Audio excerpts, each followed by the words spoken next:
जय हिंद दोस्तों, GK classes में आपका स्वागत है। दोस्तों, जीके की एक और महत्वपूर्ण क्लास में मैं एक बार फिर से हाजिर हूं और आज की इस क्लास में हम लोग बात करने वाले हैं प्राचीन भारत से संबंधित कुछ और महत्वपूर्ण प्रश्नों के बारे में जो आपकी सभी प्रतियोगी परीक्षाओं के लिए बहुत महत्वपूर्ण है। तो इस वीडियो को आप पूरा देखिएगा, पूरे ध्यान से देखिएगा, क्योंकि इस वीडियो में हम लोग केवल उन्हीं प्रश्नों के बारे में बात करेंगे जो आपके परीक्षा में आते हैं। तो प्रश्न वही होंगे जो परीक्षा में आते हैं, तो इसलिए आप वीडियो को पूरा देखिएगा। वीडियो शुरू करने से पहले अगर आपने अभी तक चैनल को सब्सक्राइब नहीं किया है तो सबसे पहले चैनल को सब्सक्राइब कर लीजिए, बेल आइकन को प्रेस कर दीजिए ताकि इस तरीके के वीडियो का नोटिफिकेशन आपको सबसे पहले मिलता रहे।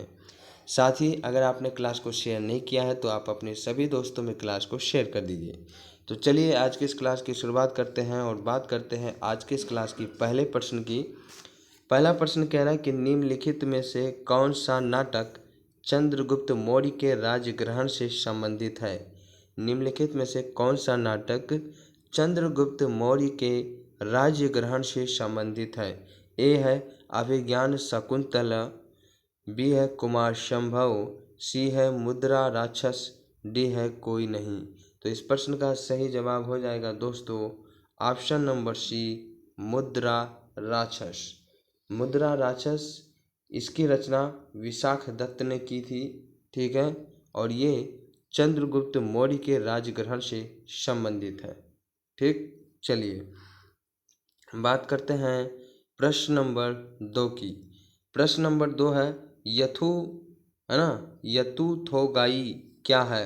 यतु थोगई क्या है। ए है संगम काल के वंश का नाम, बी है कविता संग्रह, सी है ज्योतिष पुस्तक, डी है कोई नहीं। और इस प्रश्न का सही जवाब होगा दोस्तों ऑप्शन नंबर बी, कविता संग्रह। यथु थोगई जो है ये कविता संग्रह है और यह तमिल भाषाओं की कविताओं के एक संग्रह की पुस्तक है।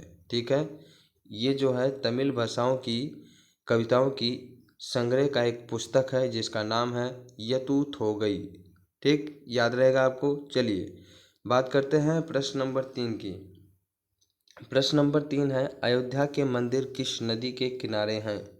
अयोध्या के मंदिर किस नदी के किनारे हैं। ए है गंगा, बी है सरयू, सी है गोमती, डी है यमुना। इस प्रश्न का सही जवाब हो जाएगा ऑप्शन नंबर बी, सरयू नदी के किनारे। अयोध्या के मंदिर और अयोध्या ये दोनों ही सरयू नदी के किनारे स्थित है, जहाँ के मंदिर भी क्या हैं, सरयू नदी के किनारे स्थित है। ठीक है, तो option B is right answer. चलिए बात करते हैं प्रश्न नंबर 4 की। उत्कृष्ट जल सेना के लिए निम्नलिखित में से कौन सा वंश जाना जाता है। उत्कृष्ट जल सेना के लिए निम्नलिखित में से कौन सा वंश जाना जाता है। ए है चेर, बी है चोल, सी है पल्लव और डी है चालुक्य। इसका सही जवाब हो जाएगा ऑप्शन नंबर बी, चोल। उत्कृष्ट जल सेना के लिए चोल वंश जाना जाता है। चोल राजा एक अक्षी जल सेना रखते थे और उन्होंने श्रीलंका, जावा और सुमात्रा पर विजय प्राप्त की थी। ठीक है, याद रहेगा आपको। चलिए बात करते हैं प्रश्न नंबर 5 की। मयूर शर्मा ने किस वंश की स्थापना की। मयूर शर्मा ने किस वंश की स्थापना की। ए चोल, बी चेर, सी कदम, डी इनमें से कोई नहीं। सही जवाब हो जाएगा ऑप्शन नंबर सी, कदम। मयूर शर्मा ने कदम वंश की स्थापना की। ठीक है, याद रहेगा सभी को, है ना, भूलोगे तो नहीं आप लोग। और ये जो कदम है ना, ये दक्षिण भारत में कर्नाटक वंश था जिसकी स्थापना मयूर शर्मा ने की थी। ठीक है, चलिए बात करते हैं प्रश्न नंबर 6 की। प्रश्न नंबर 6 कहता है, एक सेकेंड, हाँ, प्रश्न नंबर 6 कहता है कि कुमार संभव की रचना कालिदास ने की, इसमें कुमार का संबंध किससे है। कुमार संभव की रचना कालिदास ने की, इसमें कुमार संभव का संबंध किससे है। ए वासुदेव से, बी कार्तिकेय से, सी अग्निमित्र से, डी इनमें से कोई नहीं। और इस प्रश्न का सही जवाब हो जाएगा ऑप्शन नंबर बी, कार्तिकीय से। कार्तिकीय से संबंध है कुमार का, ठीक है। कुमार संभव कालिदास का एक प्रसिद्ध नाटक है और यह कार्तिकीय पर आधारित है, तो बी आपका सही जवाब हो जाएगा। बात करते हैं प्रश्न नंबर 7 की। राज्य के सप्तांग सिद्धांत के जनक कौन थे? राज्य के सप्तांग सिद्धांत के जनक कौन थे? ए कौटिल्य, बी ब्रह्मभट्ट, सी कालिदास और डी आर्यभट्ट। इसका सही जवाब हो जाएगा ए कौटिल्य। कौटिल्य जिसे हम लोग चाणक्य के नाम से भी जानते हैं, ठीक है। तो कौटिल्य ने सप्तांग सिद्धांत दिया और इसके अनुसार, है ना, कौटिल्य ने ही सप्तांग सिद्धांत दिया था और इसके अनुसार यानी इस सिद्धांत के अनुसार राज्य के 7 अंग होते हैं, जिसमें पहला है राजा, दूसरा है अमात्य और तीसरा है जनपद और चौथा है